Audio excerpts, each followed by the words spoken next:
We're going to call this meeting to order.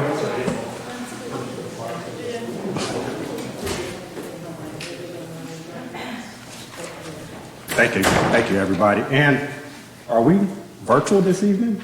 No, No. not yet. Okay. It's coming, we've got some more parts ordered. Because Okay. we made some adjustments to the system. Okay, so no welcome to our first virtual participants. No, it'll probably be April. Yeah, in The April. parts come in for the adjustment we asked for. We have Okay. a couple other logistical Yeah, that we need to work out. questions that we're working out. Okay. Very Access, soon. and naming and things like that, but we're close. All right, well, we're looking forward to that. We'll begin the evening with public comment. We have one person signed up, Mr. John Brennan Olson. If you want to come to the podium, and after you say your name and your address, your 3 minutes will begin. Whenever the clerk is ready. Brandon Olson, 33 Stony Brook Court. Spoke last month, and after Windsor Forest went, I mentioned that, well, I saw the agenda tonight, and I was a little disappointed. It specifically says we're going to look at Windsor Forest, and I know you've had people come from South Chase, and I brought it up before, and I definitely brought it up last month, Livingston Farms. I mentioned I'd see about bringing some people here. I never did, but we recently started a Livingston Farms Facebook page, our homeowners association did. And, organically, this came about independent of anything I did. So there was a post just 5 days ago that said, is there any way we as residents can request a petition to add speed bumps to the main roads within the neighborhood? There's a huge problem with speeding. I'm afraid that if nothing's done, a child will be injured and there will be property damage. Huge safety concern for residents, and few people adhere to the posted speed limit. Another member said Walnut Crest is a speedway. Someone said, I second that. I was almost hit backing out of my driveway. The same car almost hit a neighbor's small child. Going well over the speed limit, it's ridiculous. Someone else said, seeing as so many people, parents need it, or see the need, we should be able to get this done. We want our voices heard, from another resident. Our president of our board said one call from board members, same weight as one call from a resident, encouraging everyone to call the city or attend town council meetings. We have a few people here this evening. They say the board and our management company have been trying to get speed bumps put in for years. Not only as a board member, as a homeowner and father, he has a concern about safety. Someone else said speeding on Meadow Pathway Drive is awful. Mailboxes are taken out regularly. I heard someone's had 4 in the last 17 years taken out in front of their home. A car left the road and hit another car recently and damaged the other vehicle. They totaled it. Also took out a large bush. Someone put up a slow children at play sign in the road and a woman ran it over. These are all anecdotes, but I think they speak to the issue. Same issue on English Oak Road. I'm afraid me and my dog will get hit every time we go for a walk. Speeding on running bars, absolutely out of control. Fear daily for our kids and small pets. I've been in contact with the police about speeding and nothing happens. Had some heart-to-heart conversations with neighbors about speeding, some pleasant, some not so pleasant. Planters Creek, we have many small children on our road, play out front. Cars that drive so fast up and down that road. Safety is disregarded. There's a picture of the vehicle that was totaled. Thank God no one was out there. That's all. I spoke to Mr. Murphy, Dan Murphy in South Chase, and he hopes that council will do something for all the high-density communities. Thank you. Who's the chairman of Livingston Farms? Jay Durbos. Who? Jay Durbos. Okay, thank you. Mark, or I think I saw Jabbo maybe in here. Have we done one of the traffic analyzer studies in Livingston Farms before? Not any time recently that I'm aware. I don't know, Jabbo, do you have any, we don't have any recent data, Livingston Farms. No, not particularly. I've not had any complaints about anything, anymore. Yeah. But if we need to send it out, so are we glad to track the cost, not cost the traffic count, see what it's on. Okay. And I haven't received any requests or complaints about that. So, I mean, some of that's driven by, we get specific requests for that. Sure. Have you heard anything from Chief Terry about Livingston Farms? Not recently, particularly. anything about Livingston Farms. Okay. What road particularly are we talking about? There was, so I'm off of Walnut Crest, that's where we've seen it, English Oak Road, Meadow Pathway Drive, and Running Briar is the main road in and out of the neighborhood. in the west part of the neighborhood, Running Briar. If I could add these to the minutes? for Sure, clarification. if you don't, Thanks. give it to the town clerk if you don't mind. Yes. Do we have anybody else that wishes to speak during public comment? Mr. Watkins? And we'll get you next, sir. Just state your, we know who you are, but state your name and your address with all the rules. Sign up. I didn't know you could talk. I would have signed in. So, can you hear me? Yes. So just to add, so I saw some of the things that would be discussed and sort of clarify. Sort of taking the most difficult one first, and that is the Fanning Bridge Road restriction. So I was thinking about it, so I don't know how the council can say to a citizen, okay, will you take charge of it? So I don't know if there's a mechanism for that. And it may just not be able to say, Steve, take this project. We certainly can do it as a private citizen. So one, that may be something that just doesn't happen. Two, with the speed limit issue, that's what is more perplexing for Windsor Forest.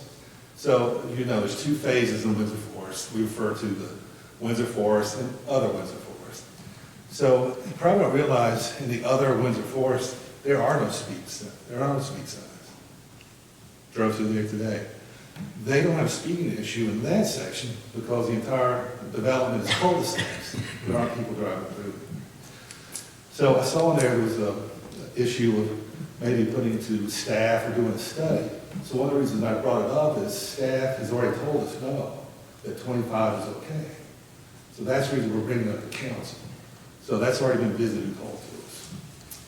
I think that's all. I just hadn't prepared to speak, but I do appreciate each of what you do because, you know, I've heard it on my end as a neighbor to people complaining to me. So that's the reason I'm trying to come with solutions and not just complaining about, you know, what's going on with our town.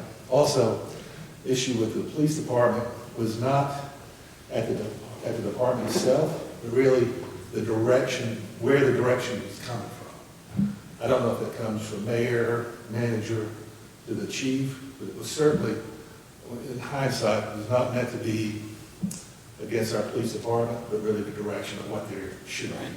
So, just want to add that. 200 Windsor Forest, Steve Watkins.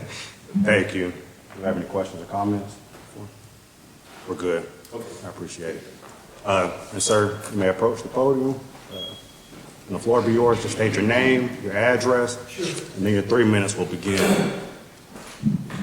My name is Mark Washburn. I live at Windsor Forest.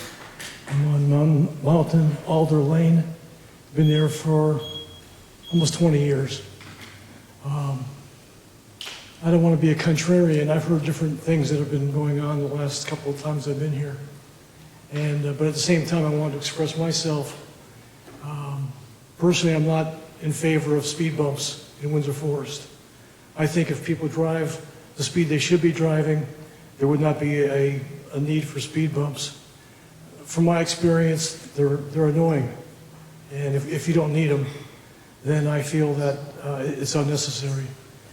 There's also been talk I've heard of people lowering the speed limit from 25 to 15. I'm not sure that's necessary. I think if people travel 25 miles an hour or less in Windsor Forest, it'd be safe. What I'm hearing is, first of all, I'm definitely for safety. I've got 3 kids, they're all grown up, but they grew up as little kids in Windsor Forest. I'm very sensitive towards kids not being injured at all. So this is not what I'm talking about here, about cheapening on safety. But at the same time, I'm not in favor of doing things we don't need to do that can be annoying when it doesn't have to be. For people that are exceeding the speed limit of 25, well, I think it would be, there's ways you can work through this, and maybe a bulletin could be sent to each house telling people, we've had some terrible problems here with people exceeding 25 miles an hour, and we're asking you to slow it down, to stay at or below 25 miles an hour. And if this continues, then we're going to have to take more drastic steps. Maybe the police have to get involved. Don't say that, of course, but some flyer that goes out to all the houses. And the other thing would, because it's possible that some people don't even know that they're driving too fast, and that it's a problem. I haven't seen it personally. I've heard of it. I've heard of people complaining to me that sometimes there's people that drive fast at Windsor Forest. I have not personally seen it. So because of that reason, I can't get all jacked up and say, this is a serious problem, we need to deal with this. So like I said, I just wanted to express myself, being a resident of Windsor Forest as long as I have, and just keep some sensibility towards addressing this issue. Thank you. Thank you. Thank you. Can I get your last name again? Washburn, Washburn? Mark Washburn. Okay, and where in Windsor Forest do you live? I'm sorry? What's your address? Mountain Alder Lane. Did you have a number? 307. You have everything you need, Madam Clerk? Yes. We thank you for your comments. Thank you for listening. Absolutely. Is there anybody else who wishes to speak? Ma'am? Please approach the podium, say your name, address, as you probably heard already. Then your 3 minutes will begin whenever the clerk's ready. My name is Jennifer Booker. I live in 244 Running Wire Road in Okay. Wilson Farms. So, as you heard from Brendan, Running Wire is one of the problematic main roads that we have in Wilson Farms. And I've lived there for 3 years now, and traffic is really bad there. We have Amazon drivers, FedEx drivers, delivery guys that just haul butt through there. We've got several kids on the road, and I don't know whether or not speed bumps or reducing the speed limit will help, but something has to be done, or somebody's going to get hurt, like you said. Like you also mentioned that we've had a car lose control, excessive speeding, plow through someone's yard, total their car, take out a bush, and some kind of motion needs to be done. I don't know if maybe the speed limit signs aren't very visible, or people don't know what the speed limit actually is. But I think that it's at 25 miles an hour right now. Maybe it needs to be reduced at least on like the main drag, like where I live. The road where the car was hit connects to my road, so it's kind of, I was saying, telling them earlier that my road's kind of like an acceleration, like dragway for people that come through, and they just blow through the stoplight that's right next to my house, and they just continue on down Running Wire, and then they go right into that road where the car was hit. So I know that you mentioned that there could potentially be some kind of traffic study done, and I don't know what that consists of, but if it's just counting the number of cars that go through, that also includes speed limit, the speed that people are going through there. It does. Erratic traveling, like the driving, anything like that, then that would be great, so that we can provide enough evidence to support some type of corrective action for this. Okay. Thank you. Thank you for your comments. Is there anybody else who wishes to speak during public comment? Okay. We thank you all for your comments. Moving on to updates from council. As our one update, I want to thank Councilmember Franklin publicly for presiding over the meeting last month, as both Bob and I recovered from illness, feeling much better. Any other updates from council? No updates? One thing I thought might be worth mentioning Sure. is, I know we all got the notification about the new business going into Continental Tevis, and I thought one thing to note is that it's just a portion. It's a very small portion. I didn't know Right, if yeah. y'all were aware of that. So we've still got some square aware. footage, some bricks and mortar area to be used by industry. Yeah, in case the public doesn't know, the big Continental Tevis plant the people that bought it decided to break it up into smaller pieces because it's just really hard to find a tenant that would take the whole plant. So that's what they're doing now, is breaking it up into different size pieces for the businesses they're trying to bring in there. And we hosted economic development's meeting last month, and it went real well. Economic development will be going to Raleigh at the end of March and talking to legislatures in regards to economic development for Henderson County Sure. and 2 or 3 different issues. So, Yeah. so Well, that's it. We're very proud of our manufacturing presence in Fletcher and Henderson County. I think the Partnership for Economic Development, the county, and we all have done a good job. So I thank council and everybody else in those efforts. Any other updates? Okay, seeing none, moving on to the consent agenda. Any questions, comments, concerns regarding the consent agenda?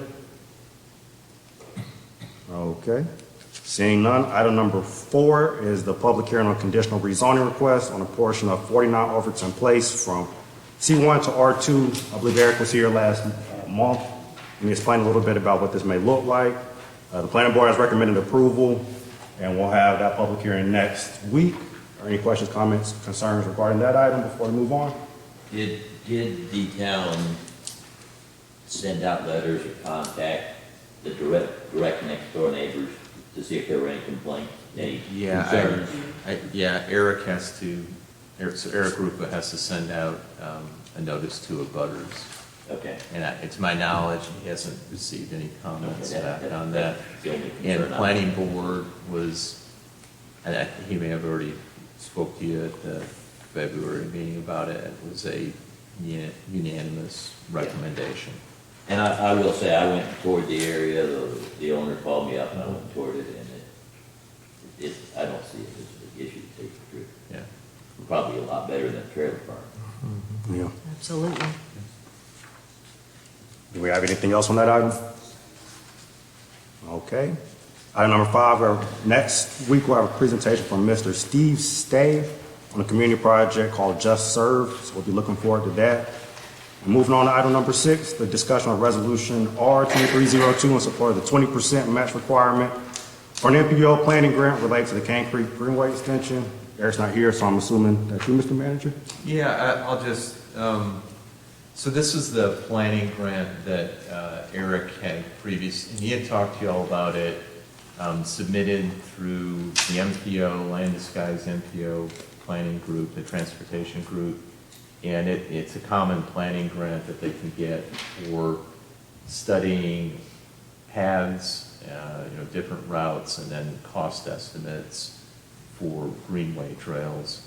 And so the focus, again, this is on Cane Creek, where our Cane Creek Trail ends at the park, extending, across Fernleaf and onto Schrocco property, and then town property, and then the rest of the Meritor. This would be extending all the way to French Broad, looking at that, not paying for all of it as far as when we get to construction phase, if we can put grant money and other resources together, but studying that to get that information together that improves the chances of getting construction funding. And there is a match requirement. It's a 20%.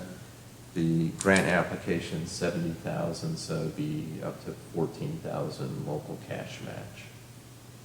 So we got to pass a resolution that council understands that, and once the grant comes in, that you commit to appropriating that money or budgeting for it. And this is what we would need in the long run when other monies become available, correct? Yeah, this puts us in a better position Right. to apply for those grants and have a higher likelihood of funding. And they'll most likely be federal grants back through the French Broad River MPO. Okay. And our cost will be the 14,000 for the match? 14,000, yeah, the difference was at 56,000. Yeah. That would be, 70,000 total. the grant would be paying that Sure. directly. Okay. Any other questions? And we can move this to consent if you're comfortable. That was gonna If be- you have more discussion. or That was going to be my questions. suggestion, unless there's any opposition to it, or do we have any questions, comments, concerns on it? Go ahead. Quick question on that, 75, it's just basically for the application, correct? It's not, nothing, just basically saying, we're filling out this application, we're not guaranteed a grant or anything, but we're paying for it, it's $14,000 to fill out this grant application? Is that what It's you're not talking for the about? application, it would be for the, so we would go through a process to select an engineering firm to do basically a study to look at the routes and estimated costs, so. So the grant will cover the engineer firms? Yes, it covers 20% of the cost to do that. Yeah. If we're comfortable with that, my suggestion would be to move the resolution to the consent agenda, if we're all comfortable. Sounds like we're comfortable, I believe. Okay. So if you all don't mind us to move that to Yeah. consent agenda next week. Okay, item number 7, moving on, is the approval of resolution R2303 for commitment to provide right-of-way for future extension of Old Cane Creek Road. Mr. Manager. Okay, thank you, Mayor and Council. So you've got a copy of the resolution in your packet, and I did a cover memo with it. And essentially, in follow-up to the comments that DOT provided on the traffic impact analysis, one of the conditions that they wanted to see support from the town was for some type of commitment that if we extend Old Cane Creek Road, you would provide, the land, the right-of-way, since it would cut across town property, near the green storage building and close to Public Works. And the resolution, it says you would commit to doing that. Now, if the project doesn't go forward, there's no you're not committing right away then after that point, because if you read it, we still have to determine the path and how much right away. And this is under the assumption the current developer proposal, I know we're not under contract with them anymore, but this is following that same plan design with the intent that we could get them back under agreement with the town, or something similar to it. But if it went exactly as proposed, one of the comments back from DOT that would probably ultimately become the recommendations from the traffic impact analysis is that to do the improvements that they've stated, that would have to be one of the considerations as an extension of Old Cane Creek Road. And it gives, the other thing I want to point out, and I confirmed this with the division engineer because I wanted to run this by them before, I brought this resolution here, to see if there's some other clarifying language that should be in there. It would have to happen by build-out, which is a good thing, because if they said they wanted this in the next 2 years, then that's obviously, I could see some, more reluctance from the town, because, there's potential impacts on, does the green building come down? Do we go around it? Does Public Works get relocated ultimately? And so this gives you time, to work with staff to look at, the possibility of relocating some of these facilities, or designing the path around, maybe just Public Works if they stay. The green building, I just could say it needs to come down at some point. Sure. Or should, unless we put Yeah. a bunch more money into it, and the roof and things. So, so that's essentially the resolution. Another thing, if you get further along here and the project's not moving, or it doesn't, we can't re-engage the developer and have a new agreement, you can rescind the resolution and say, we withdraw this, if you're concerned about the commitment that's within the resolution. But it sounds like the commitment's about It's 5 years out, potentially. Yeah, I mean, because The road build out. we were looking at, in our development agreement with them, I think we gave them a max of 5 years for build out. So that gives you more time too. But this was something, and right now they were comfortable with the language, that draft I sent them. I added a little bit in there when I first sent it back to the division engineer. She said something about, once it's determined that it would be, within a deed, or suggest, that's clarified in deed, like where the right-of-way would go, like a revised deed. So, but again, you know, you would not do that until you know everything else is going forward and then the necessity for that road extension happening. Who pays for the road extension? That'd be a question. Is it Yeah, DOT or is it us? it could be the town, it could be the developer, it could be a combination, that's still to be determined. I mean, I would suggest that, you know, we try and negotiate something. If we re-engage them, get a contract and, you know, whatever else changes in the negotiations, that be under consideration, that, you know, maybe that's part of it. Developer builds the road to our specification, turns it over, we provide the right of way. You know, something along those lines. And it'd be a town-maintained road. And the reason on that, I mean, it'd be great if it was DOT, because, you know, one less road we have to maintain, unless we want control of maintenance on it. The rest of the road is town-maintained right now. It'd be kind of odd to have that short leg be a DOT road, unless we turn Old King Creek entirely back over to them. But so that's why the suggestion on it. Is that same sentiment true for the demolition of any town facilities? Would we be on the hook for those costs? Yeah, I mean, Potentially, I mean, most yeah. likely we'd be demoing town facilities. And we'd have to build replacements. Yeah. Well, we've had talks of building public works, a new building in the future. Yeah.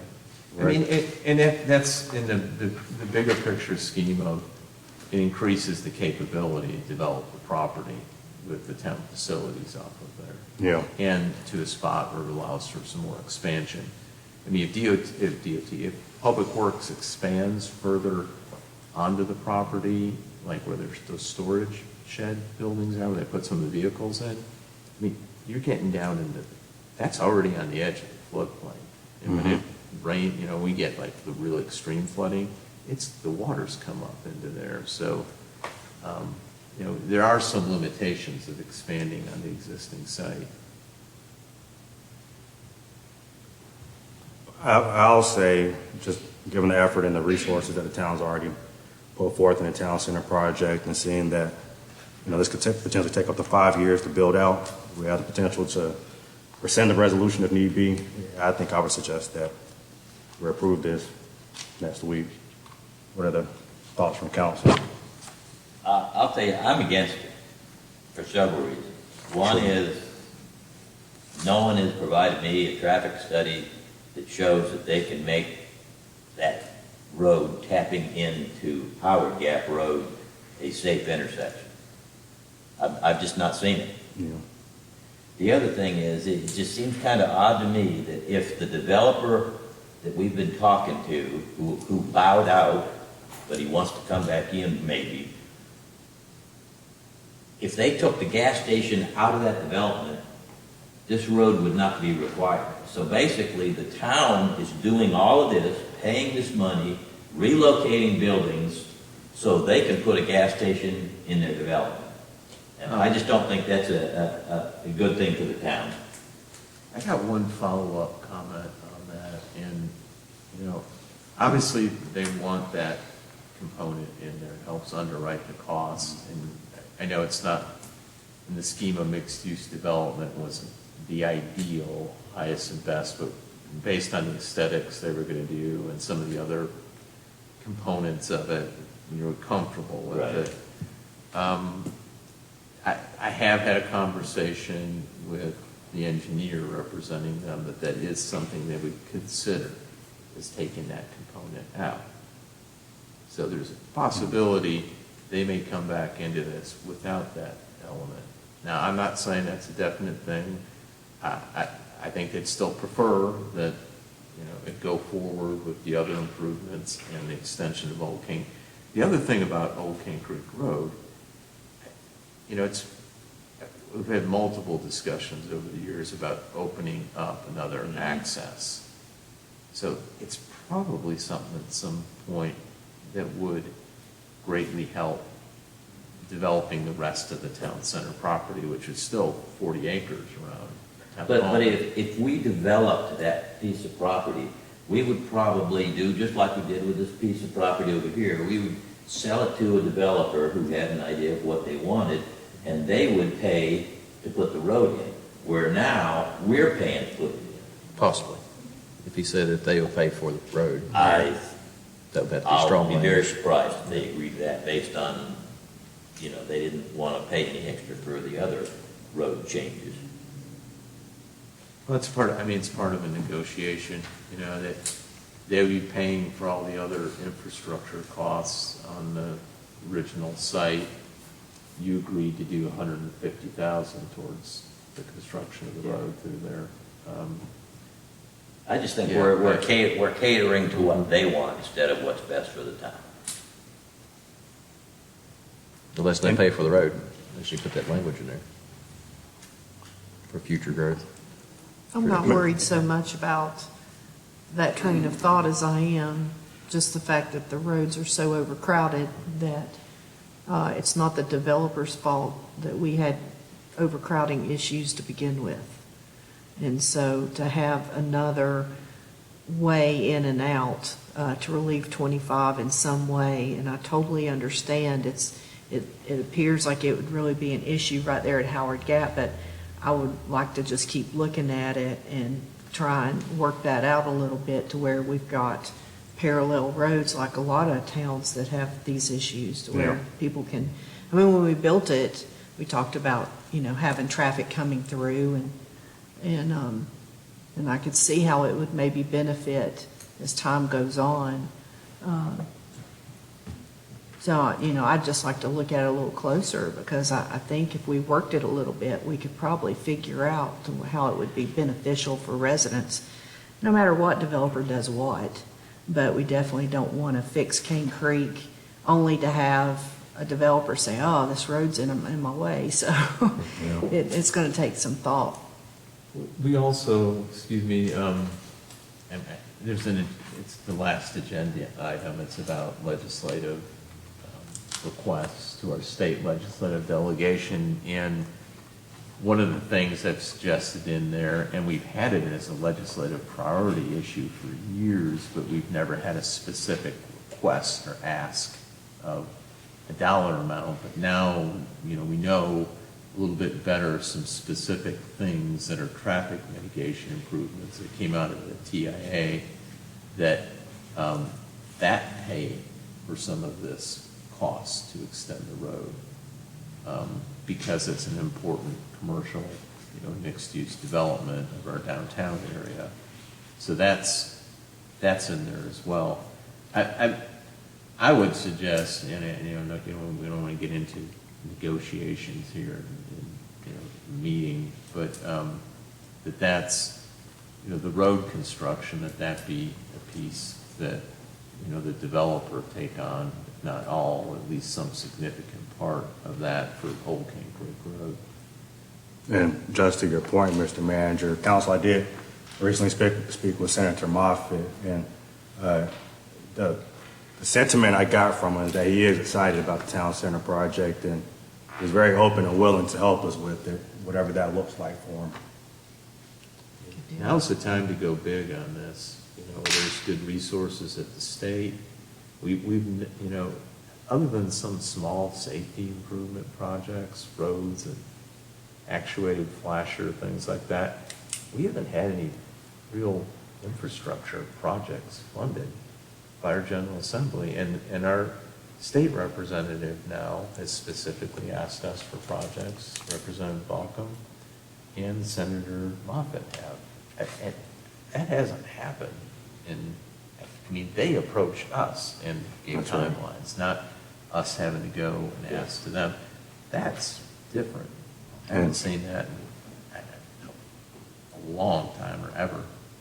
And just also to that point, when speaking with Senator Moffitt, for the public's knowledge as well, apparently there's going to be an influx of cash in the budget at the state level. Senator Moffitt indicated that, we'll get this in an agenda item, but he indicated there may be money in the state for the town of Fletcher and local municipalities for infrastructure needs, which is obviously exciting for us. So that potential is a good point, Mr. Manager, and I thank you for bringing that up. Do we want to continue to discuss this next week? Yes. I think it'd be worth it. Yeah. Okay, And we well, could add some qualifying, I was looking back over it again, and, you get to the end of the resolution, the now therefore be it resolved, which is kind of the punchline of what you're committing to. We could add some language, an additional sentence in there that, this is done with the understanding that the current development is proposed, going forward, and if it doesn't, this would be rescinded, something like that, I don't know if that allays, Bob's concerns that he's brought up, but it may not, but, just some other qualifying language that if it isn't built as the current developers proposed, that, because a lot of this is predicated on that. I mean, we could get something else that's similar to it. We've got other interests in the property we've had, and I've emailed you all about it, multiple other parties that are approaching Eric and I to talk about this, so. I'm also concerned that this is gonna, DOT would say the preferred route is right through where our public works facility is, and that would force the town into relatively quickly having to find property, build a new building. It's not gonna be cheap. We tried doing it once and turned it down. Unless you lay the road out a little better. Plus you We keep don't- turning left in that whole country. Well- You're doomed there. It's not gonna Well- change the bottleneck of traffic. Yeah, I mean, I don't know what they've come up with in terms of traffic pattern, but I've not seen anything yet that makes sense. I mean, not to get too far ahead, but that's, we can look at a facilities, like study or analysis to, like the town's property across from Meritor. That might be, and we're not acquiring more land, that might be the ideal location. And it gives some room for expansion, do it more economical way as far as, a metal building that's done nicely on the inside. Right. There's some things to. do we have any more thoughts on that item? We continue to discuss it next, we can decide what we want to do. And if you have, excuse me, Mayor, if you Sure. have any problems with any specific language or suggestions for, like I mentioned at the end, please let me know, and the rest of the council. Did y'all have any suggestions at this point about specific language in the resolution? Do we want to sit down and think about it more Just next think week? about it more. Okay, Well, at a minimum, sure. do we want to put something in there that we want the developer to help pay for this? Yeah, I would agree with that. Yeah. Is everybody okay with that language I'm fine with that. being in there? Sounds like we're okay with that being in there somewhere. We have everything else on that item? Seeing none, we're going to move on to item number 8, traffic issues in Windsor Forest. And Mr. Manager and Mr. Public Works Director, I think y'all tag team in this. Yes, sir. Yeah. All right, sounds good to me. Other side. Yeah, sounds good to me. Jabbo usually does. I'll kick this off here on some of the points, but I particularly, Jabbo's been working on doing some additional traffic monitoring out there, traffic survey information, but so in your packet, and this is, largely following up from the previous meeting where Mr. Watkinson brought up several issues relative to traffic on Fanning Bridge Road and obviously in Windsor Forest and some enforcement issues. Kind of break it all down. So we got the truck traffic on Fanning Bridge Road, the traffic cutting through Windsor Forest, reduction of the posted speed limit, and then traffic enforcement. And I know there was an additional comment, but I'll be talking to y'all separately about it. And if any residents have any questions they want to send to staff or to y'all about the revenue neutral, lowering the tax rate to something to revenue neutral or close to or at it, we're going to be working on that, as we get our final revenue estimates in and expense requests, striving everything we can to do that. So just And we so thank you everybody, all. for the benefit of everyone here, mayor and council, if we haven't said that enough, we realize there's some pretty huge value increases and the impact that it has on individuals and businesses. So, Yeah. and we've been very fortunate as a town to have good increases in our property tax base, which has been helpful. Sure. So, and other revenue sources. But so to just quickly go through some of these things. I know it was mentioned general support for council support for restricting truck traffic on Fanning Bridge Road. And I mean, you can do that by motion if you want something with a little more language in the resolution, but it can be something as simple as that. Whether you try and authorize a resident to do that, work on that, I guess, communicating. I will say, just again for the record, we have attempted this 3 times. A lot of information, a lot of work on it, and DOT's turned it down each time.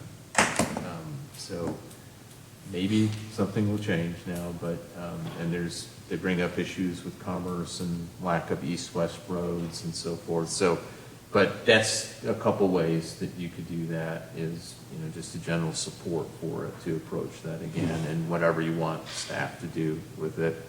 Okay, I don't mean to interrupt, but do you mind if I just ask you a quick Yeah. question regarding Yeah. that? I'm wondering if the 26th expansion has anything to do with the increased truck traffic.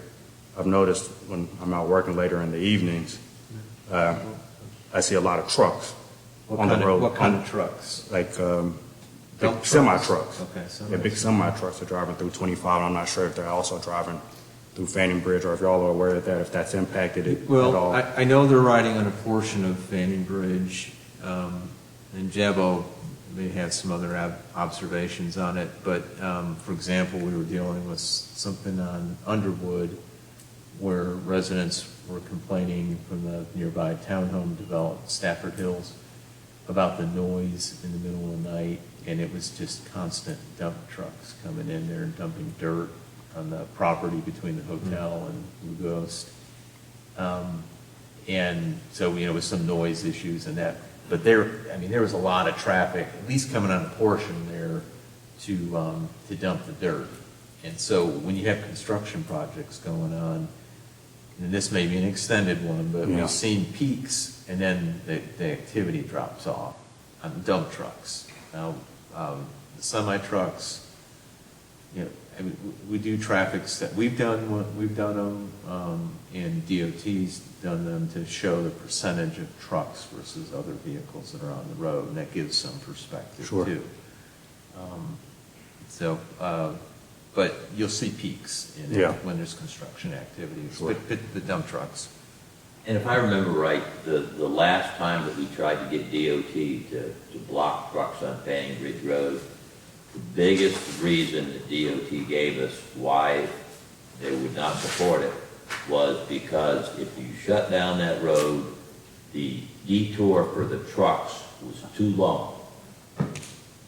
The distance to go around was too long. That's DOT's thinking, so I don't know, unless DOT has changed their main thinking, I don't know whether it's gonna be worth it to put much effort into it. I mean, we can try, but it's not us. We've tried several times to stop it. Well, hold on. So, Well, we might come back to you. Go ahead, Mark. if you want to by motion and or resolution or whatever to indicate support for that request, just those are a couple different ways you can do that to respond. And then whoever's bringing that forward as far as the request to DOT on it. I have no trouble with a resolution in support of it. Yeah, same here. I know there is semis going on Fanning Bridge. I've seen them. So Somewhat. semis going through yeah. Fanning Bridge. Oh, yeah. I mean, I don't know how far it is from Fanning Bridge Road to Airport Road. If you go all the way down to Airport Road 225, I don't know the distance on that. I thought it was, A couple miles. They've when we had measured this the issue one distance, other the time, I kept times, thinking and- 0.6, but that can't be right. Yeah. Maybe like 1.6. But I remember us having a big meeting about it, and for some reason I remember arguing something about 0.6 of a mile, but I may be wrong, it sure seems like it's longer than that. I mean, you can't blame the trucks because it's a public road and there's no restrictions on the road. Yeah. Maybe with the increase of new homes being on that road, increasing the traffic might change their Possible. decision a little bit, because there's gonna be, how many houses built right there? Well, that's on St. John's. I mean, the ones on the. About I mean Rutledge? Rutledge. Rutledge. Yeah, maybe it'll change it. So, I mean, that's something you could do. So I just wanted to follow up unless there's any other questions. I mean, We can leave it on here for next week. Yeah, we can do a resolution. I was gonna ask, Oh, yeah. what are our thoughts on a resolution? It's just a support, resolution of support, I'm all for it. I agree. It's fine. Yeah, Try it okay. again. Agreed. It sounds like we're fine to do a resolution in support of it. Okay. If you all don't mind drafting that up for us, we appreciate it. Any continuing comments, Mr. Manager? I apologize for Yeah. interrupting. Then the traffic enforcement, so, you know, our police department, they will respond to requests for traffic enforcement. They do targeted traffic enforcement in areas where they know that there's problems. They also do traffic enforcement where you may not see the citations, but they stop people and give warning tickets too. So that isn't always reflected in the citations that are issued. So our chief, I know, has articulated that and shared some information with you. I will say it has been challenging to do more traffic enforcement with being shorter staff. That's Sure. improving, and we're getting closer and closer to being fully staffed, which helps then to have more targeted enforcement.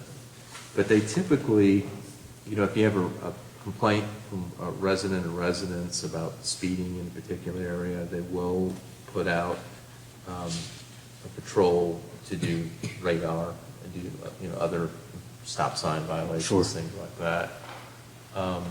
But it has been more challenging to do that on the volume that we were doing, you know, before we had a bunch of vacancies. It's building back and it's getting better. So, and I've been tracking that data. But as far as direction of it, I mean, if I get requests, I direct the chief to do it. Sure. If y'all hear about it, you know, you let me know. Let you know, yeah. It's talking to the chief, but, you know, the police department, and they, with their resources, they do what they can with enforcement. So that's kind of how the general flow of it is, you know, unless we get into specific targets of X amount happening in areas. They do try and focus on the highest safety issue areas, i.e. Highway 25. So there'll be more on there, maybe Fanning Bridge, but because of the red light violations and speeding, and so, and a number of accidents. So they track what accidents are occurring as well. Yeah. So that all plays into it. Councilmember Franklin, did you have a comment? Oh, I was just going to share that Chief said that whenever they did traffic studies and they had stops, that it was almost always residents that were stopped, and they did issue warnings instead of automatic tickets, and it would be on the average of 18 miles an hour. So, We appreciate them using their discretion there as well. Yeah, I appreciate the, go ahead, sorry. No, I was going to tell you to go ahead. I appreciate the chief. He gave us some great data and stuff. I know Steve Watkins come up and said he did 42 traffic violations, and Chief Terry sent that information back, which was great information, and for the folks to hear right here. Within that same 6 months, he actually pulled all the data for the traffic violations, which was more than 42. It was 228 citations. And with that right there, he also put in here traffic stops, as also including the warning tickets, as you said, is 622 traffic stops in 6 months. So that's pretty much what averages about 104 stops per month. Yeah. And we're short staffed, so that's a lot. That's pretty good. It's pretty good. So that kind of threw the light on that. It's like, okay, you're actually doing these things. So Yeah. I do appreciate that. Tell the chief. Thank you for sharing that. Go ahead. I've read that same thing, and I looked at it a different way. I thought the numbers were much lower than what I thought they should be. Well, that gives you With the numbers that you just gave, you're basically talking three stops a day. Yeah, 3 to 4 stops a Three or day. 4 stops a day. And in a 24-hour period, there's a lot more going on than 3 or 4. Well, that's also not including the regular stuff they have to do, like breaking in areas and everything else. right. I understand that. That's what I'm saying. Maybe we need to somehow increase the police. We've been a little bit short-staffed. And short staff, short staff. But that will always be a problem. Hopefully. I mean, I can't remember any time that wasn't an issue, so that's not gonna go away. Yeah, but it does impact regardless does. what their abilities It are, does. policing. And I have had conversation with the chief about staffing coming up and more directed patrols that are doing traffic enforcement.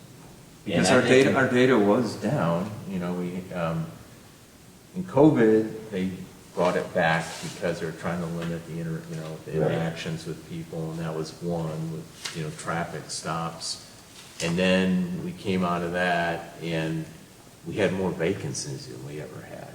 And so that, was building that back, which we're making good progress right now. So, But I don't know what the chief's philosophy is in terms of warnings versus tickets versus the amount over the speed limit and stuff, but maybe at least in these subdivisions, we should tighten those standards up a little bit.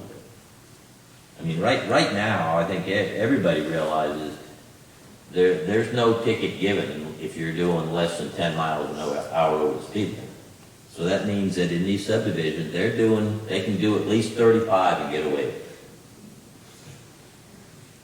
and they may determine, I know you're saying the 10-mile, not all police give that. You gotta look at the circumstances. They might see 35 in there and say that that's a ticketable offense, but, yes, they gotta look at the situation in the neighborhood and what's happening. And I think another point to make, when we did additional enforcement at South Chase, it ended up being generally residents that ended up getting ticketed, correct? Yeah. Of South Chase. Yeah. And that was the same issue years ago when we were trying to slow down traffic in, what's the biggest one? South Chase, where the residents came to us and asked us to put a whole bunch of stop signs in and would force people to slow down. And as soon as we did, then the residents started complaining because we were slowing their path to the main road. So, Chabot, did you have things to add? Oh, no, Yeah. it's good for me, man. Yeah. Well, I wanted to hear what you had to say before I added my last comments about it. Yeah, so basically the last thing is getting into the request for the speed limit reduction and I'm gonna call them traffic calming measures. That's kind of a common term for, if you install something in there to slow people or get people more cognizant of watching their speed and slowing down, like speed humps or speed tables or a fixed radar device. You've seen those in neighborhoods where it shows your speed coming up, things like that, signage. There's could be some other things. So getting into that, I just threw 2 options out there. You could have staff look at that and come back with another recommendation on the lowering the speed limit. And we want to get in, he's measured, put some traffic, our traffic counters out and got some more speed measures and traffic counts, et cetera. And then same thing, like look at a best practice on the request for speed humps or other traffic calming improvements. Or we could get, if you want an outside opinion on this, you could hire a traffic engineering consultant. And, I've reached out just to get some additional information or prices on it, and it's kind of all over the place. I mean, I actually reached out to someone and to get some ideas of other traffic consultants there that's actually a resident of the town, and he gave me some good suggestions, and one of the local ones supplied a quote, and then he gave me some others that were not in the area. Well, the 2 that I got, they're very different in the price. I mean, you got copies of them, I emailed them to you, and you've got One from firm JMT, which is a local traffic engineering consultant, and the parameters of the study would be to look at analyzing should speed limit be reduced and to what, and then the other was about traffic calming measures to include looking at speed humps, or speed tables is another more gradual one, that's a term for it. And, the prices were like, wildly different. I mean, so like the JMT proposal was at $2,800, which is not bad, and it offered to take $1,000 off if we did our own traffic counts, which we've got the equipment to do that. And I'm sorry, and I'll get to that. Jebo had some measures kind of comparing before in two different areas. And then, so that was JMT, and so it could be as low as 1,800, yeah. And then Rainey Kemp, and this was a company from out of town, they have one staff that works remotely around here. I mean, that was a huge difference. I have no doubt they'll do a really good analysis and suggestions, but that was 24,000. And maybe if the data collection came out, 20,000. So they're quite costly to do some of these things, but it gives a separate opinion if you're not comfortable with staff recommendation on it. So it gives an outside view. So those are a couple kind of want to throw, and then Jabo, if you can speak to, you put the equipment out, and I put copies of the results of the traffic survey. You've got them there. One done that, if you might speak to September and then February. We've done one in September, and we've done one in February. And just a comparison, just to see how they are. There's not a lot of variance in one or the other. There's a couple things on those sheets that you can look at that stand out for you. One is the 85th percentile, and the 85th percentile is what they're requiring. And it was 27.91 miles an hour. 2 miles over the speed limit. Okay. You can't find a court in this world that convicts somebody for 2 miles. Exactly. Throw that out. Yeah. For whatever reason. But if you look at some of the traffic numbers that come through, those license, they average about, and this is, I've done it in both lanes, one going this way, one going that way. So you can see, there's about 200 cars a day that comes through it. I'm going one way, 100 comes that way. This is just round up numbers for this part. 25% of them are exceeding the speed limit. So if you do the numbers that way, about 50 cars, and one out of every 4 cars that comes through there is exceeding the speed limit, about whatever measure, whether it's 1 mile or 10 miles. They're doing that, and we can break this down and look at it and see. And you can see when is the peak times. I didn't put that chart in there because it takes about 10 pages, because it tracks every day, every 30 minutes, how many cars come through. Mm-hmm. And so, if the chief, and he's got with me before, when he goes to someplace, he says, what is the peak time when people speak? He'll come, he'll look through this, and he'll say, okay, let's send some officers up during that time of day to see. And, you mentioned earlier about that 9 times out of 10, it seems like it's residents who only does it. Yeah. And I know that the chief's just been here for just a little while, but the previous administration, when they were here, if we had a problem, something like that, and someone called and said, we got 5 cars in this neighborhood that's flat out speeding through here. And if you could give them tag numbers, address, they'd go talk to them. And usually we didn't have much wrong with all that. There's a lot to be said to that. Yeah, because in a way, that's enforcement. You just cut it off at the head of the pass, is saying, we noticed this of you. And we'll deal with that. They have 4 ones on Wildwood Circle, and it turned out to be a young kid, and I think his parents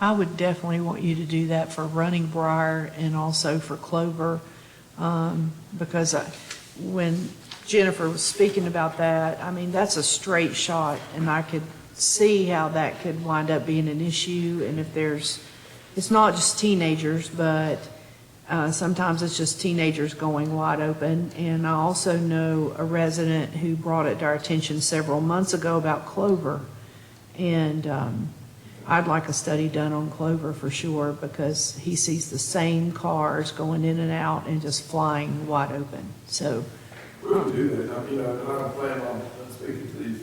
And I agree with that as well.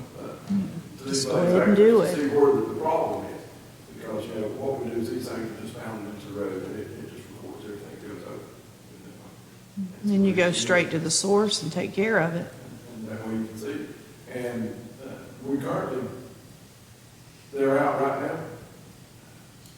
What I've got them doing right now is they're out on a couple of roads that we're planning ahead for next year's paving. We're gonna start this year's paving, hopefully about a week or two.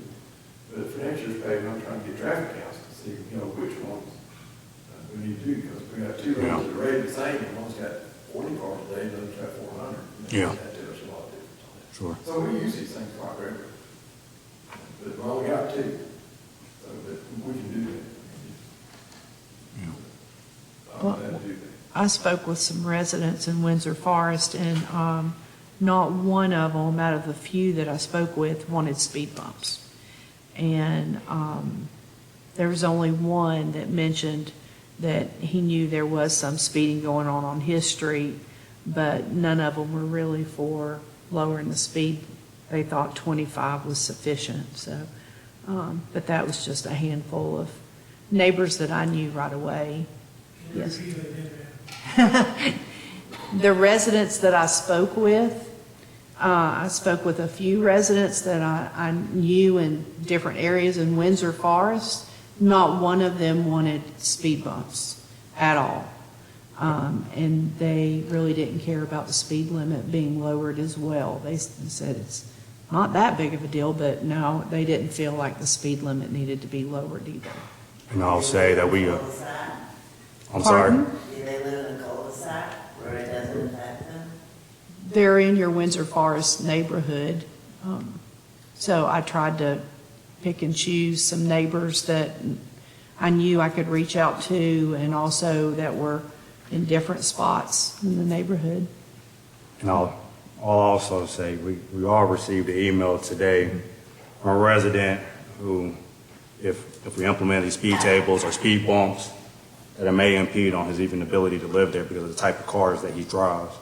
And that doesn't sit particularly well with me, because apparently he drives, I believe, classic cars or something of that Classic nature cars. that are really low to the ground. And he expressed that he may have to move if this was implemented. And that's concerning to me. Now, this is just, not necessarily the fact, I could back it up, but it's more of a, how they opinion and stuff, I guess you'd say.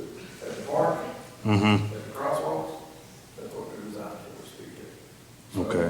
So they're a lot lower. But not to control the speed to there. You know, my previous history, I worked with DOT before coming here. And we'd had this, entertained this conversation many times about this. And the DOT would allow them. But there was a lot of red tape that they had to fill out. And the DOT was not right for it. They tried everything. Our association had signed the bond, to maintain them and all that. Because they're a nuisance. And so during all that time there, we never had any seen him put in stop in any state roads, even DOT streets. The one thing that's already coming out with was like when they changed the traffic pattern and put the four-way stop, they would put the run strips across the road, you know, to warn people to slow down. One of the best instances I can tell you is at Mill Creek Church, if you're out in the road, and you would not believe, because we got a complaint about that, not the people driving across, but the people that live there. And hearing that thing, well, all the time. That's Oh. the biggest complaint on it. Yeah. I'm not sure how council feels, but I'm a big reluctant to do these outside, I guess, traffic studies with Raymond Kim Associates and I don't JMT. think we need a study. I'm For reluctant for speed that. bumps. Now, I did my due diligence myself right there, is I actually drove into Steve's neighborhood, and he asked, I can go in there and actually do the speed limit, stuff like that. You know, where I live right across actually in the woods, right through that god-awful construction going on right now. But it took me to come through his neighborhood, it took me 1 minute and 13 seconds to get through the neighborhood. Now, when I went to the red light, I think, helped some in that area, because it used to back up without the red light. It would go all the way to the entrance right there to the Windsor Forest. It took me 52 seconds to get around and back where it would come out right there. So to me, it's a little quicker to hit the red light. But me driving through the neighborhood personally, again, we were always talking about safety. And you know me, my profession, I like safety. 25 miles an hour, I felt like I was going too fast for a residential neighborhood. With kids playing and kids riding bicycles and trying to negotiate my vehicle around all that and try to keep everybody safe. When I dropped it down to 15, I felt more comfortable driving.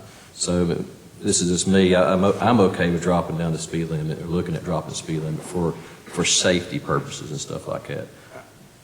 If that's going to be a one-step thing. Well, I have a question about that. How do we set the speed limit? Is there any kind of scientific method to doing that? You put it on dartboard, just on dartboard. No, you have an engineering study, you do that. As a general rule, most of your subdivisions are set for 25 miles per hour. And that's just, you know, we try to follow the DOT guidelines and everything of that nature. And that's what they say, but there is instances where it needs to be toned down a little bit for that. And in order to tone it down, if you lower the speed limit, we just can't go out and put 2 signs that says 15 miles per hour, and that's the speed limit. Yeah. We have to have a, forget what it's called. Don't you have to register it with the DOT or No, something? we have to, As far as passing in ordinance, an ordinance, so so that we change the speed limit on that road. Did you do We have to 20? do an ordinance? Is that what you? Did I do 20? Yeah, When I went through there, it was Jab about on 22. that. I felt We like just it was have going pretty rarely fast. changed speed limits. I'll have to go back to my notes, I'll research that, and what it is that way it's on record, instead of just saying, we got the speed limit. Yeah. I also drove through the neighborhood, and just because I'm not familiar with the roads, I was doing under 20, just 15 to 20 miles an hour, just riding through. And I'm sure that if I lived there, that wouldn't be the case. I'd want to roll in a little faster. It's just not being familiar with the roads or what's going to come out. I just looked down, and that's the speed I was doing to feel comfortable when I was driving through the neighborhood, just personally. Same I here. think What speed were you doing to feel comfortable? when I looked down, I was doing between 15 and 20. Yeah. Just, it was ranging, but it was right there in that Yeah. neighborhood. Same here. And anything above that, I felt like I was speeding Yeah. through there. If I was hitting 25, I felt uncomfortable, like, you know, somebody's playing on the side of the road or something like that. I would think most residents should be okay when you think about the essence of safety. I mean, when safety's paramount, sure, you may not want to be inconvenienced, but you ought to be driving a little slower through the neighborhood anyway. Any neighborhood, you're not, main road, so. Mark, do you know if the police department stops somebody and gives them a warning, is that information logged into the system, or is it just, in other words, could the same person get warning after warning after warning? I'd have to check with the chief and let you know, but I think they do keep a record of that. And they have to for all traffic stops, what happens at the traffic stop. Right. They have to keep data for that. But I think they do for the person's information, but I'm not positive on that. I can find out. I mean, it seems to me like the best thing for us to do at this point is to see what we can do to increase the traffic patrol and possibly do less warnings and more tickets. Now, the residents aren't going to like it because they're the ones that are going to get tickets, but eventually, it'll probably slow them down. Well, I mean, it's just Javo and I talking on this and looking at the data. You could lower the limit, just based on some of the data in there, to 20. And that gets it in that range a little bit better. So. Well, that way, if they're doing or- 30 or more through there, they can actually get a legitimate ticket. Yeah. I mean, a Yeah. finable ticket. I would definitely support that. I would support that. Anything to Just lower not it. speed bumps. And then also possibly looking at lowering other neighborhoods after Yeah. after Yeah. traffic Look at study. South We can Chester, look at other Livingston areas Farms too, as- yeah. You know, warm and, But how, you know, if we decide that we're leaning that direction, how do we make sure that all the people that live in that area That's gonna be know my what question we've as got well. planned? Yeah. Because I don't want them to do it, put up all new signs, and then have 3/4 of the people go crazy on us. Well, and additionally, I would hate for that to happen, and maybe somebody's used to it being 25, and then they end up getting ticketed with this. yeah. I mean, we could do a targeted notification to all the residents in there to let them know this is something we're considering, and Had you thought about doing a survey amongst the whole neighborhood to see if they would be in favor of that, so that you know you have the majority that supports that? not yet, but that's not a bad idea. You know, if you went to the point of, you know, making some physical improvements in there, like speed humps or speed tables or, you know, a fixed radar unit in there, you've seen those on the pole. Sure. You might want to get, well, I would suggest you get direct communication with all the residents and I get agree. some type of feedback. Because, I mean, as you've seen already, just talking to different people and emails we've got back, some folks have some very strong There's different opinions. difference in Yeah. opinion on this. And once you do it, then it's, That's why I think maybe dropping it to 20 and then increasing enforcement is the best of, you know, all the options. I don't think speed bumps are the answer. I don't anticipate if you lowered it to 20 that you're going to have a lot of opposition to the resident. It seems like the most impact we've had, feedback has been traffic. Everyone's in favor of traffic safety, what's a safer speed limit, you Yeah. know, safety for kids moving around the neighborhood, that kind Absolutely. of thing. Where it's been much more differing has been the, you know, some of those hard, I call them, or physical improvements in there to the roads, like, you know, speed humps. Now, is there any way to put a speed limit sign and not have to put one on every cul-de-sac road that you can put as per this development, or after this point, it's 20 mile an hour or something? I've seen both ways. I've seen where to put it, so here's your speed limit, 20 miles an hour. And that, I don't know if that's code or not. But you can, what you do is you sign the road at the entrance. Where you come in there. And that's, you know, Yeah. you go to the road. Yeah. Okay, I like that. It sounds like there's some consensus about potentially lowering the speed limit to 20 I'd be miles an okay with hour. that. Yeah. Yeah, I think 20 is a good compromise, and then that gives a good number for the police to enforce Yeah. 10 miles over. And I think I'm sorry, go ahead. No, go ahead. And if we look at later on the future of the speed bumps or anything like that, I agree, we need to talk to 100% of the residents and see what they want, because that's who it's going to affect. Yeah. And it sounds like there's already half and half, or it was a battle back and forth when, Would not be The other in comment I was favor going to make, so. is there any potential for Chief Terry to be here next week? So maybe we can get his opinion on it, 'cause I think that's valuable as well. I'm not sure what council thoughts on that I think is. that's a good yeah, idea. it's good. And what are our thoughts on these proposals? I wouldn't do anything right now. No? We haven't Okay, talked- I'd agree. We haven't talked to all the residents. Yeah, I don't think they're gonna tell us anything we don't already know. Yeah, I agree. Do you want, I mean, and I put in there about information like us continue looking at like best practices to try and, it's difficult to dissuade people from not cutting through. I mean, we can put the no through truck, or the no through traffic signs, but it doesn't. They have one of those on that's Tulip hard Tree, to right, but not- enforce. And I know some of the thought was putting the speed table in there to, you know, the speed humps to make that more uncomfortable for people cutting through and slowing them down.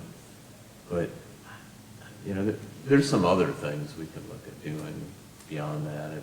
And I mean, we're willing to continue to research. I mean, there's like a small project advice from consultants on this too, without doing a bigger study. You know, we've talked about getting the tag number and getting back to something going, but if you go through downtown Marion, they have these machines and it tells you your speed and it's a blue and red light flashing and then it's like a photo, like a clear light when you drive by. And it really makes you think, I'm gonna slow down next time I come through this section of downtown. And I talked to the chief about it at our last meeting when Steve brought this up, if that might be an option of buying one of those devices for the city that we could move wherever we wanted, whenever we wanted. Does it actually take a picture of the photo? I don't know, but it's got a white flash, it sure where makes you you can give a think ticket? your picture's being taken. I've never received a ticket from it, but. Oh, so you actually, I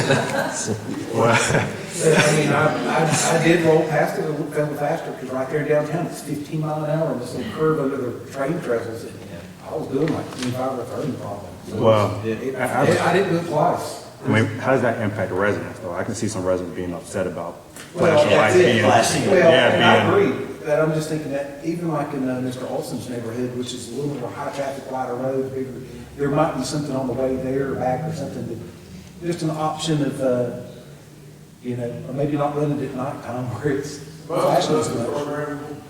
Yeah. On and off. So, yeah, just, when it gets dark, just turn it off, I guess, so it doesn't disturb everybody, but personally, I like the idea, and I think it's a lot of bang for your buck.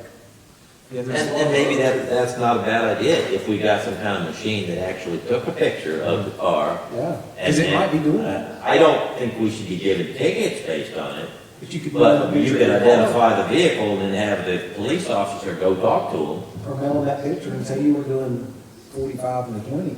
I don't know how that works. Yeah, there's mobile radar units where you can move them around, and then there's like those fixed ones where they're on a pole, and they're being in a residential neighborhood, and it's, every time you go by, it's capturing how fast you're going, and it'll flash if you're going over the speed limit, and it comes down.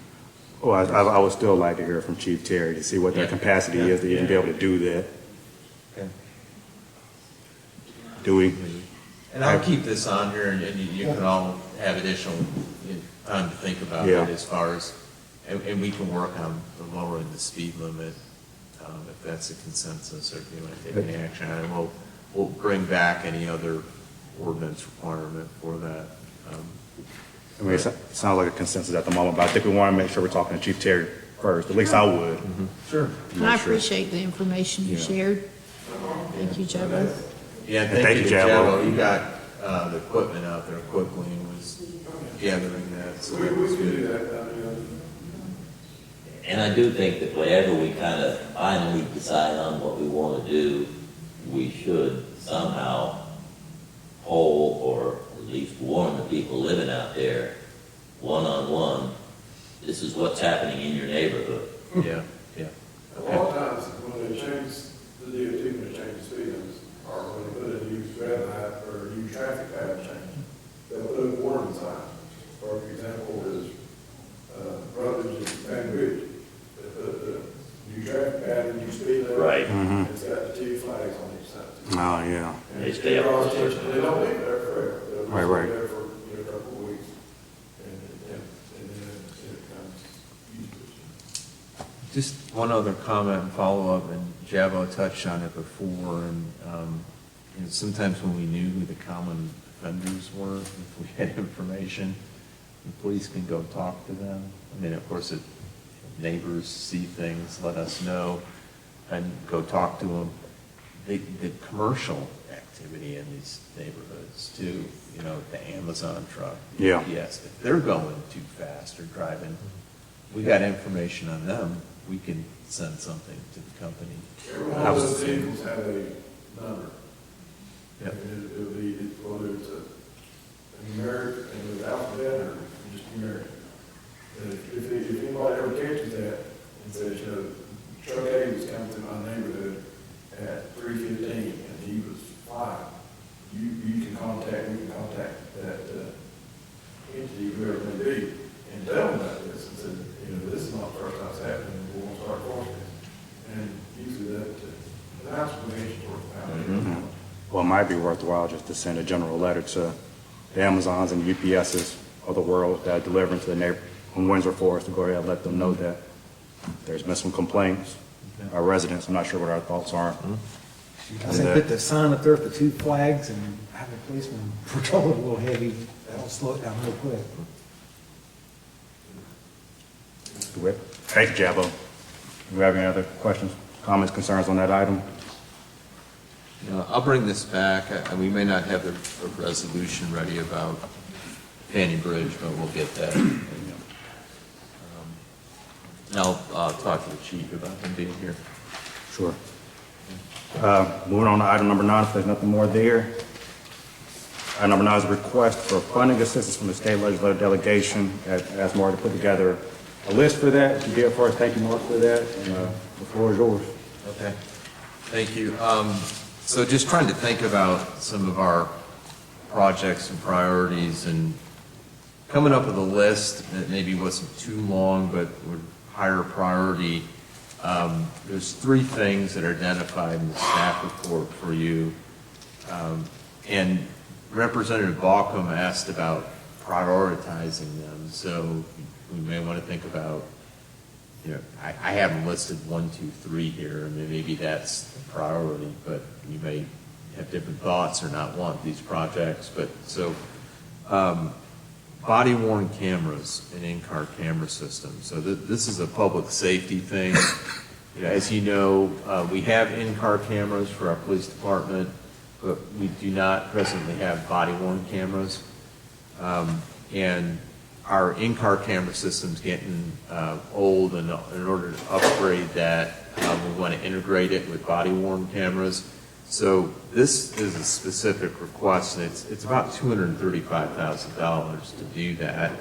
And if we could get legislative assistance, either in direct appropriation or a grant identified for it, that's one, and that would help. I mean, because that's a big budget request coming in this year.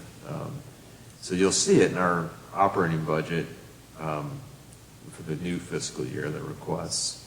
So that was one. The second, this gets back to our whole town center discussion about the mitigation improvements that came out of the traffic impact analysis. But, we know the right turn lane from 25 onto Fanning Bridge, so coming east, that's probably the biggest thing out of all the mitigation improvements that would cost the most money is infrastructure funding for that. I mean, and it could be the extension of Old Cane Creek Road, in a subsequent year. But that's probably going to be a $500,000 project. It's all said and done between right-of-way acquisition, construction. I mean, it could be as much as that. I put $500,000 in there for infrastructure funding for town center project. And then the last one I was suggesting was extension of the Cane Creek Greenway. And this one's, a little bit of, it's hard to tell how much to ask. I mean, it's more like a $3 million plus project to do it as far as what's in the town limits, that portion. But, this could be, if they did $500,000, money that we could use to leverage for match and other grants. There's a possibility on that. So those are the 3 I suggested, and a dollar amount on them. So I don't know what council's thoughts are on it, or if you want to think more between now and next week. But I know Representative Balcom wanted that by March 15th. And in some prioritization, I don't think Senator Moffitt did, and I asked for prioritization. But it's probably a good idea to prioritize it, though. She had a specific, all the information, criteria, and I could put that in a chart or something for them, once I know what y'all are comfortable sending. I think the infrastructure is very, very important. I mean, I know we got the body cameras in this upcoming year's budget. Yes. To me, I think you should roll that up to be number 1. Is we need to get these roads moving, if that makes sense. My personal opinion. And then bump the body cams down, but that's just my opinion. The only thing that bothers me about that is we would basically be using money that could come to the town for something else to fix a road deficiency, which everyone knows is a deficiency right now, and DOT should have already addressed it. So by them dragging their feet long enough, they're getting somebody else to pay for it. Well, the state's paying for it. Yes. Their state, so I mean, it's gonna be the same thing. Same thing. Yeah, same person Yeah, writing it, open a check. but that money, we might be able to use that money for something else with that, too. DOT's I agree, it's the number one thing right now. Because Yeah, we I need, would agree. It's the frustrating part that we've talked about for many years, that oftentimes when there's a serious need, we wind up having to take care of it ourselves. So I would be in favor of moving that up. I think it's a huge need. And I don't even know if that's possible. I know DOT is struggling big time right now. I'm on the 2 different DOT boards, and they're getting so desperate now that they have taken the project to widen Sweeten Creek Road off the books totally. again, Do I recall you mentioned DOT's a couple billion with the B in the hole? They're, I don't know, I forget the exact number. That's a large But number. they've canceled an awful lot of projects. And the Sweeten Creek Road, they said that the main reason we took it off because there's so much right of way that they have to buy. It's so expensive. But taking it off the list of active projects doesn't help the problem. No. just kicks the can down the road. So I mean, I agree if there's opportunity potentially here, we can skirt around them, but the money's still coming from the state. I mean, I think that should probably be number one. I think that's a valid suggestion. Oh, body cameras are needed too. I agree. Oh, yeah. I agree. Well, we got that budgeted. This up to come. Well, we're working on the budget, It's yeah. not yet approved. I mean, I'm gonna do everything I can to, and the chief was trying to come up with the vendor, one of the top vendors would let us make it in payments. We gotta work through some general statute issues on how we finance that, but, it'd be like installments. So that makes it a little easier, but ideally, you pay it lump sum, so you're not trying to stretch it out. But that, I mean, it's a big request within their operating budget. It's not a reoccurring one, not for quite some time. So, okay. I'll leave this on here. I'll just mention we're going to reprioritize that and maybe get a motion next week. And then I'll work on communicating that to our state rep and state senator. Okay. Do we have any other questions, comments, concerns on that item, council? Not that I don't know. Okay. We're going to move on to item number 10, your comments, Mr. Manager. Okay, thank you. Had a few things. Let me get to my list here.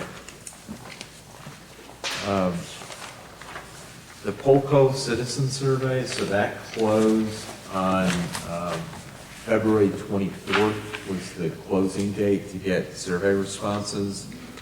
And we've received a total of 605.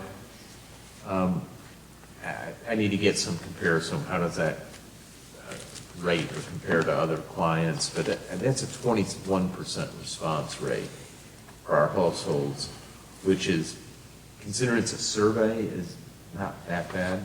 Yeah. And a Considering response rate. it's a It's a long survey. survey, yeah.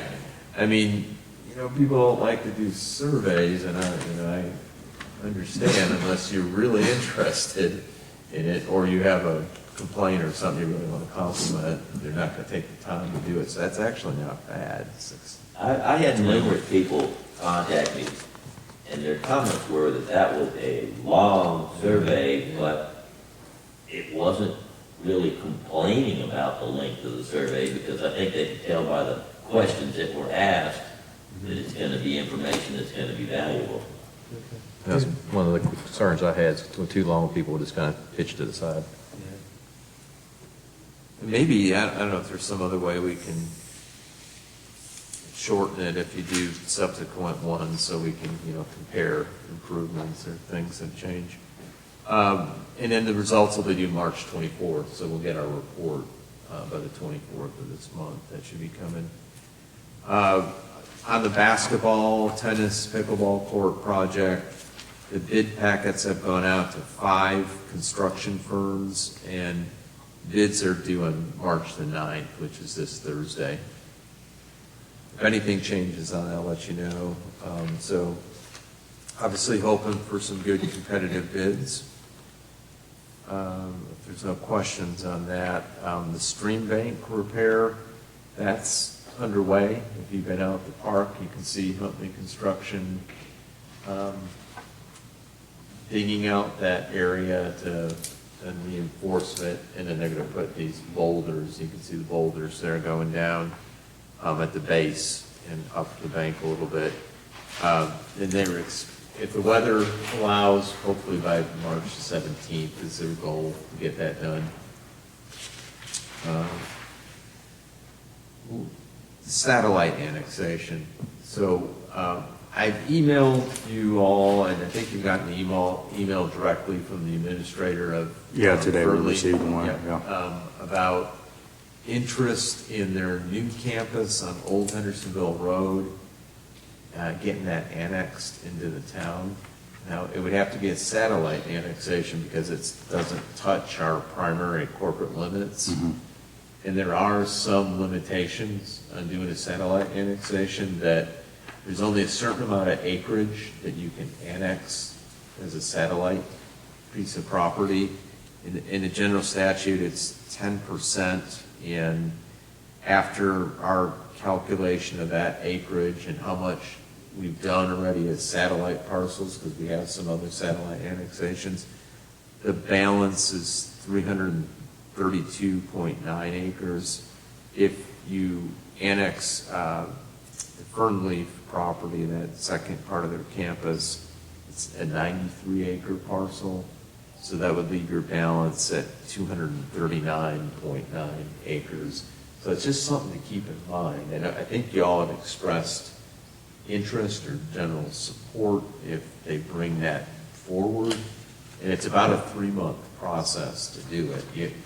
They submit a request for the annexation. The clerk has to verify the validity of the petition, basically the bidder landowner, and then from there you set up a public hearing, and after the public hearing you can pass an ordinance to annex that area into the town. So I know Michael Luplow has reached out directly to you all about this, and he's had a lot of communication with Eric and I about it, and so, I gave him my thoughts on it or feedback, and ultimately it's a council decision on it. But I just want you to have that information, keep that in mind. If you're going to do this, 93 acres, what your balance is that you can consider for.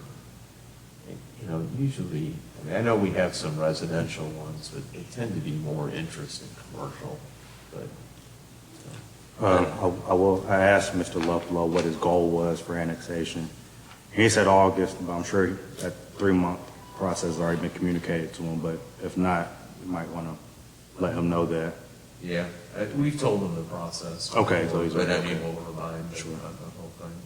But if you look at historically what the town has annexed in terms of satellite annexations, it was done, a number of them were done trying to get liquor sales, which is no longer a issue because the county's no longer dry, and subdivisions to put in more pieces of property per acre. And I'm not sure that we're going to see much of that ever in the future either. So I'm not sure we have to sit on a large amount of potential satellite annexation. Yeah.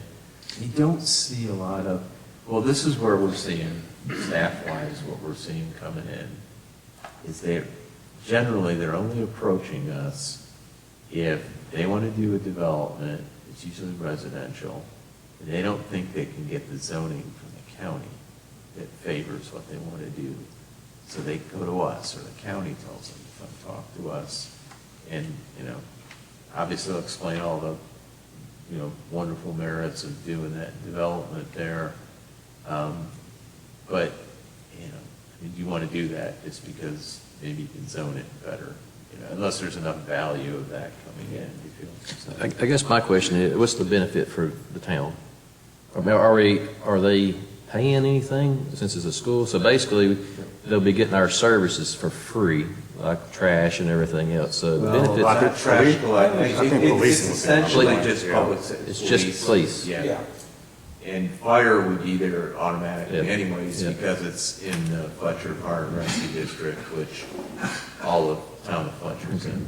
So basically, this is the police. That's my question. Yeah. If they're getting all this other services for free. Well, there might be something else. Let me ask you, Mark. They had expressed an interest in the past of donating a good chunk of that property up there for a town park. Can we have a town park that's outside of the town? You can. That's not in the town's official? Oh, we can. Yeah, that was our main interest on that. Yeah, we're Yeah, calling it. yeah, I'm sorry, beyond, primarily it was law enforcement, so public safety, law enforcement, basically, but, it's fire and rescue too. But they get that already in the incorporated part of the county. We've done 2 applications that got turned down to get that Parks and Recreation Trust Fund, the part of, to do that mountainous park. Be mostly trails, that kind of park. So there is interest still. Thank you for mentioning that. I know Sheila mentioned that too, about opportunities to partner with like Parks and Rec Services or facilities, really, Parks and Rec Services. So there is some interest there. They don't have to be annexed into the town to do that, but. Are all the roads in that area going to remain private? In other words, are they going to want us to start plowing up their mountain every time it snows? I haven't heard that articulated, it's a good That's a question. good point, yeah. You probably should have, if you'd like Michael to come and talk to y'all before they start the official process, I Probably could a good also idea. contact him and you can ask some of those questions. Could we see if we can, Official to them and us to do that. And we're kind of doing this as a courtesy too, because we don't like to, if someone contacts us, just say, well, this is the process for satellite annexation. Yeah. And they think, well, okay, just jump through those hoops and it's going to happen. You need to give them the reality of, is there a good chance that that's going to happen or not?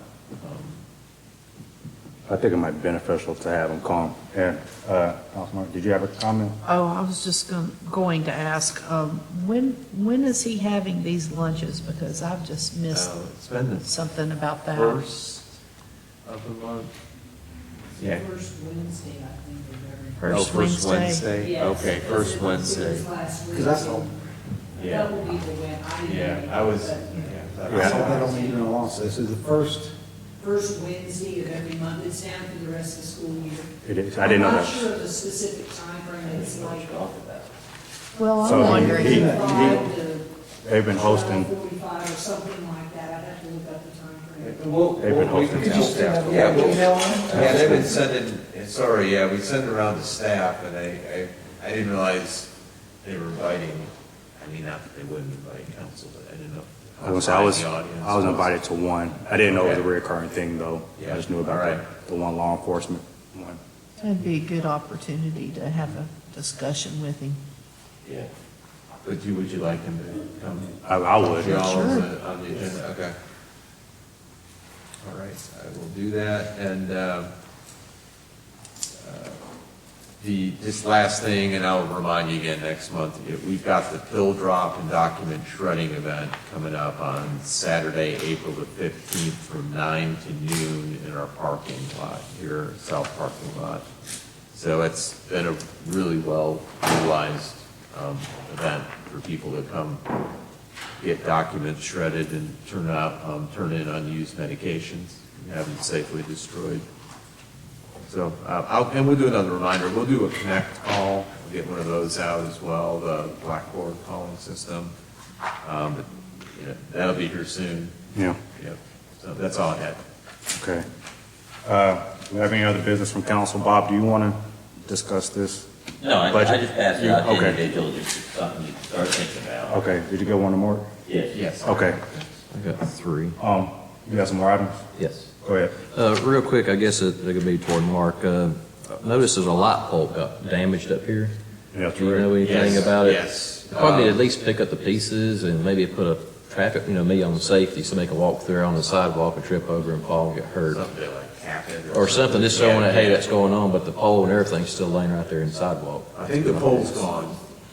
The pole is gone? Yeah, For I Sunday. noticed today the pole was gone, Okay, so so they they did picked pick it up. that up, but yeah. There was glass there too, I assume. It was laying Got there it. for a bit, and we told Public Works, and did you all pick, or did Duke get that? Duke didn't? I contacted Duke, let them know about it. They played there over the weekend. We picked it up this morning. Okay. And so, the problem was those lights, so when they first ordered them, they ordered a crate full. And they had 5 spares. Well, that's about 10 lights that are broke, so they had to wait to get more around here for it to do that. And there's, if you look, there's 2 more down right now. But is it Duke's responsibility to come and clean it up? Yeah. And And, we're leasing those lights from them. yeah, so they have to, we lease them, so they have to, and I mean, so, yeah. Well, thank you for it's- doing that, especially since it's their responsibility, but what can we do to make sure that they're cleaning that? Is there anything we can do? If they don't get it right away, we'll pick it up and move it, just as a safety issue. So, Yeah. I can put some type of traffic cone right there, just Yeah. kind of showing that. And if we're leasing them right there, if there's 4 down, do we get like a discount for the lease?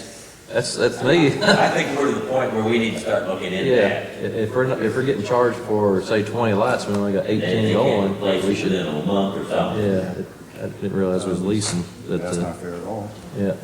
I was gonna say something else about that. They, yeah, it was this DUI driver, yeah, they caught him. Are we able to recoup?